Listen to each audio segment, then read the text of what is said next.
I've spent over 2 months using the DualSense Edge controller. I tested the battery, different types of games, feel, and durability. I have some great things to say about this controller, but I also have some not so great things I've found while using it as well.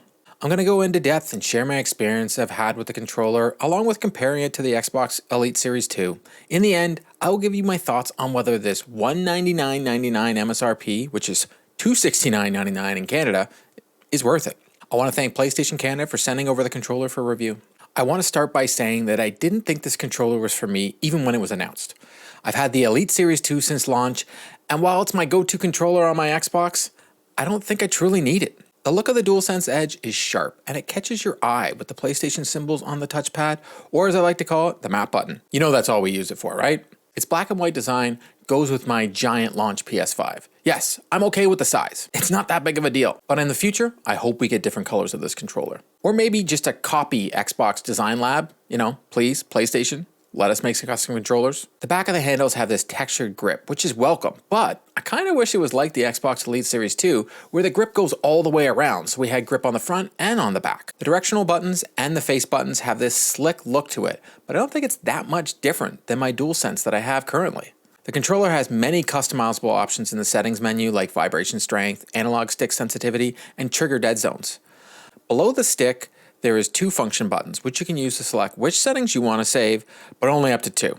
On the Elite Series, you have 3 settings. The biggest differentiators from the DualSense Edge to the DualSense are the detachable thumbsticks. Every gamer has dealt with stick drifts on one controller or another, especially you Switch owners. Sony has given a solution to this, besides the obvious of making it so they don't break. To detach the sticks, it's pretty simple, and the replacement sticks are only about $20, and the carrying case even has a spot for it. You simply click the release button on the back of the controller, but if you're like me, don't cut your nails because it's a little hard. So you might have to use something to pull it over, which is not a bad thing, so you can't accidentally knock it off. Then the shell will just pop off the front. Then you pull the release levers, and then literally just pull the stick out. This is one of those features I wish I didn't have to have, but one that I think is great because I already have stick drift on my launch DualSense and I had to buy a new one. And they're not cheap. Having back paddles, which can be remapped for when you don't want to take your thumbs off your sticks, is a big plus. I do wish there was more than 2 paddles on the back and that you could remap more than just the buttons. The Edge does provide you with 2 types of paddles to use from the rear controller from your traditional paddle, but you also have these half moon shaped paddles, which I honestly prefer. On the Elite Series 2, you get 4 paddles for the back, and you can remap more than just the buttons. You can remap the functions of those buttons to allow you to have any setup you choose. If a button has more than one use for a game, then you can map it to the back of the paddles. If you want to have to hold down the share button for a video clip, you can remap that function to the paddles, which unfortunately you cannot do on the DualSense.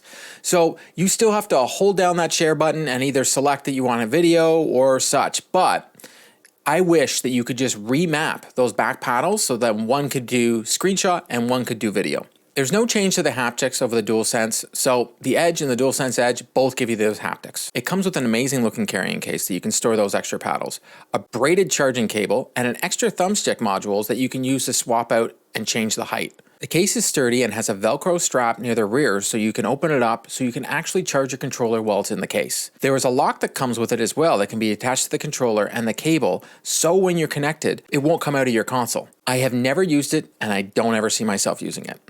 The DualSense Edge will fit and charge on your PS5 controller dock, which is where I charge mine, and that is awesome. The battery though is a negative, as the controller only gets about 4 hours of life while using it. So long playtimes of games just isn't in the cards. You can change the sensitivity of the triggers as well, and I find that very useful in those FPS games, or any game that involves reaction time with the triggers. I actually did it in God of War Ragnarok as well. R2 and L2 triggers have indented PlayStation symbols that give you a little textured grip as well.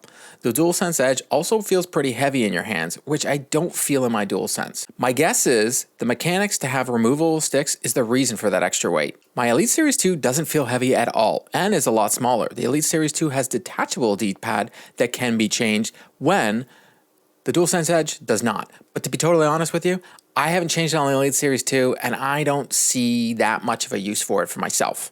In the end, the DualSense Edge is a big upgrade from the DualSense, but it isn't a game changer for me, and neither is my Elite Series 2.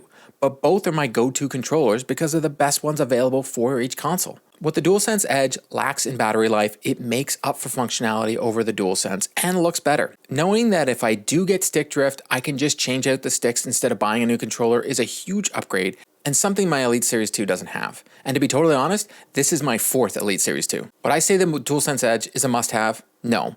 But I will say if you're primarily playing on PS5, play first-person shooter games, or any game that could use this features that I discussed, then maybe it is for you. The cost is a big hurdle for me to recommend it to anyone, but maybe that doesn't matter to you. It's a great controller and does make your gaming experience better on the PS5.